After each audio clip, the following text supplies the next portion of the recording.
Hello friend, हमारी आज की कहानी है मैं पराई हूँ, काम क्यों करूँ। देखो, दिवाली आ रही है, सबको घर के कामों में मदद करनी होगी क्योंकि अकेले मेरे बस की नहीं सब काम। प्रतिभा अपने पति, सास और बच्चों के सामने बोली। ठीक है मम्मा, मैं हर बार की तरह सारे पंखे और दीवारें झाड़ दूंगा। 17 साल का शिवम बोला। और बहू, मैं पकवान बनाने में तुम्हारी मदद करूंगी, बिमला जी बोली। और मुझे जो सामान बाहर से लाना है उसकी लिस्ट दे देना, मैं ला दूंगा। साथ ही ऊपर लाइट्स भी लगा दूंगा, पति मोहित बोले। अरे वाह, अब की बार तो मेरे बिना कहे सब अपने काम करने को तैयार है, वरना तो सब कितने नखरे दिखाते थे काम करवाने में। प्रतिभा खुश होते हुए बोली। बहू, कोरोना में जब तुम बीमार हुई तब सबको तुम्हारी अहमियत पता लग गई, इसलिए तो सब सुधर गए, बिमला जी हंसते हुए बोली। तो सब मुस्कुरा दिए। पापा, आप बाजार जाओगे तो मैं आपके साथ चलूंगी, मुझे इस बार बहुत सारी चीजें लानी है, 21 वर्षीय शितू बोली। अरे कोई ज्यादा शॉपिंग नहीं होगी, समझी तुम, पहले ही बहुत कुछ है तुम्हारे पास, अब अपने बचे शौक अपने घर जाकर पूरे करना, प्रतिभा तुरंत बोली। क्या मम्मी, आप भी ना हर चीज में यही कहती हो, अपने घर जाना करना, शीतली बोली।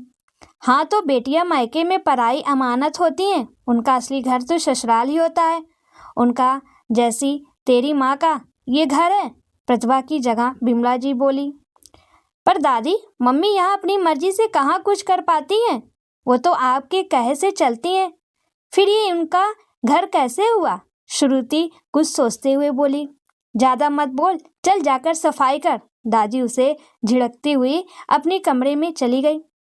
श्रुति बेटा, ऊपर की सफाई हो गई हो तो नीचे आजा, मेरे साथ रसोई की सफाई करवा दे। श्रुति श्रुति। थोड़ी देर बाद प्रतिभा श्रुति को आवाज देती हुई कहने लगी, पर उसने कोई जवाब नहीं दिया तो खुद ऊपर आ गई।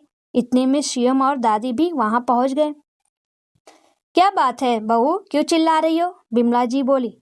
माँ जी देखिए ना, ये लड़की आवाज नहीं दे रही, इतना समय लगता है क्या एक कमरे की सफाई में। ये बोलते हुए प्रतिभा ने श्रुति के कमरे का दरवाजा खोला। दरवाजा खोलते ही सब हैरान रह गए। श्रुति तो मजे से आराम कुर्सी पर आंख मूंदे बैठी थी, कानों में लीड लगाए गाने सुन रही थी और गुनगुना रही थी। ओए दीदी, ये क्या, आपने सफाई नहीं की अभी तक, मैं तो सारे पंखे झाड़ आया, शिवम उसे हिलाता हुआ बोला। श्रुति ने आंख खोल सबको देखा तो लीड निकाली कानों से। ये क्या है श्रुति, तुम्हें तो सफाई को भेजा था मैंने, प्रतिभा गुस्से में बोली।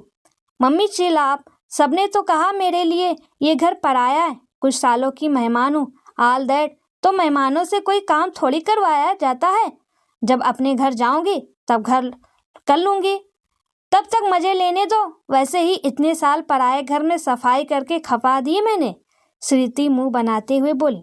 तुम, इससे पहले प्रतिभा गुस्से में कुछ बोलती, श्रुति ने वापस लीड लगा ली। शिवम माँ को लेकर बाहर आ गया। उस वक्त श्रुति को कुछ कहना उसने उचित नहीं समझा। दादी, मम्मी, पापा जल्दी आओ, देर हो रही है बाजार जाने को। अगले दिन रविवार था तो सबने बाजार का प्रोग्राम बनाया था, इसलिए शिवम सबको बुला रहा था। अरे शिवू देख, मैं तो आ गई। तभी वहाँ श्रुति आकर बोली। तुम यहाँ क्या कर रही हो श्रुति, जाओ जाकर आराम करो। तभी वहाँ प्रतिभा आकर बोली। क्यों मम्मी, मुझे भी तो शॉपिंग करनी है, ड्रेस, ईयरिंग, श्रुति बोली।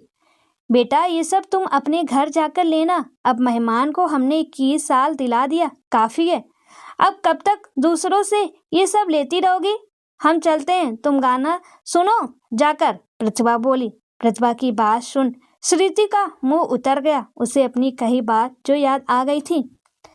पापा, आप मम्मी को समझाओ ना, मैं आपके साथ उस दिन जो ड्रेस पसंद करके आई थी वो लेनी है मुझे, दिवाली के लिए, श्रुति उदास हो बोली। अब बेटा इसमें मैं क्या समझाऊं, प्रतिभा कहे तो ठीक ही रही है, ये बोल मोहित गाड़ी में बैठ गया। पीछे पीछे सभी बैठ गए। श्रुति बेचारी सबको देखती रही और सब उसे छोड़ चलते बने। श्रुति बेटा और बन ओवर स्मार्ट, अब दीपावली पुरानी ड्रेस में निकालियो तू, श्रुति खुद से बोली। घर आकर उसका मन नहीं लग रहा था, समय बिताने के लिए उसने अपने कमरे की सफाई ही कर दी, साथ साथ बाकी जगह की भी करने लगी। अरे अरे, ये क्या, मेहमान घर की सफाई क्यों कर रहे हैं?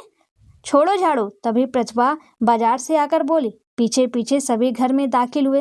क्या मम्मी, कब तक मेरी खिंचाई करती रहोगी? इस बात को लेकर श्रुति मुंह बनाती हुई बोली तो सब हंस दिए।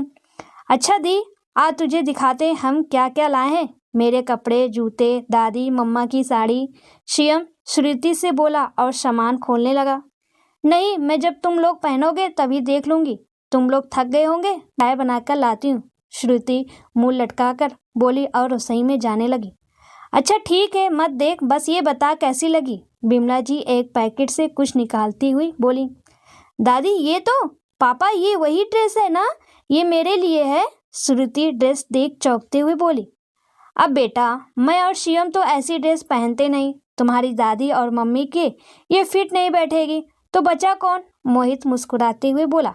थैंक यू पापा, थैंक यू मम्मी, पर आप लोग तो मना किए थे मुझे ड्रेस दिलाने को। श्रुति बोली। अब हमने सोचा 2-4 साल की मेहमान हो तुम, जहाँ इतने साल किया, कुछ साल और सही। प्रतिभा जी जानबूझ के मुंह बनाते हुए बोली तो सब हंस दिए। श्रुति मम्मी पापा के गले लग गई।